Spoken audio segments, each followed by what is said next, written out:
Addiction to comfort. Every noble cause in truth will gain constancy and a universal identity by its adherents, determination, and devotion, and endeavor to protect it. If that cause in truth is deprived of perceptive adherents, faithful, persevering followers, it is sooner or later wiped from all memories by the hostility of its determined enemies. Just as stagnant water, which has lost the fluidity which is its life, stinks and putrefies, so too the lazy ones, abandoned to comfort and ease, will inevitably rot and be losers. Desire for comfort is the first warning alarm and sign of death. However, a person whose sensitivity has been paralyzed will neither hear the alarm nor understand anything from this sign, nor will he heed warnings and advice of friends. Laziness and attachment to an easy life are among the major reasons behind all types of deprivation and humiliation. There is no doubt that inactive souls who have abandoned themselves to indolent comfort will one day fall so low as to expect even their basic necessities to be supplied by others. Once the extreme addiction to staying at home is added to the addiction to indolent comfort, it is certain that the front lines will be abandoned and the person will become cowardly. If this decline is not perceived and the situation is handled in terms of manliness, it is fully a deviation and something horrid.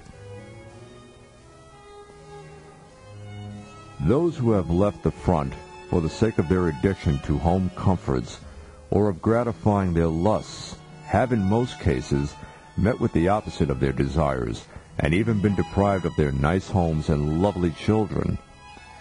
How meaningful this accusation by a mother of her commander's son, who was not able to fight courageously on an occasion when he should have. You did not fight like a man on the battlefield, so now at least sit and cry like a woman.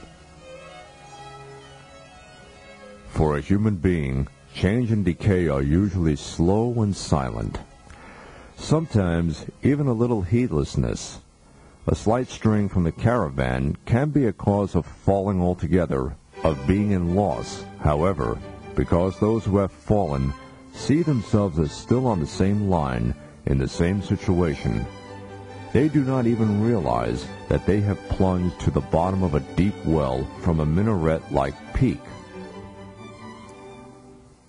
Some of those who have left the line of exertion and struggle with some sentiment of guilt, which every fugitive and truant is bound to feel, are likely to start to defend themselves and criticize their friends who go on serving their cause.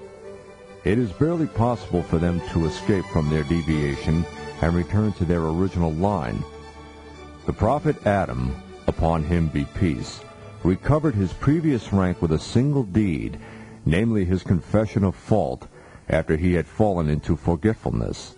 By contrast, Satan, despite the gravity of his sin, took the route of defending himself and fell into eternal frustration.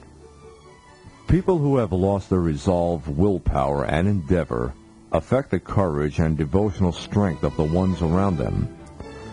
Sometimes it has even been observed that only a little hesitation and a bit of reluctance displayed by one such irresolute individual has caused a shock and loss of hope as great as the death of 100 people.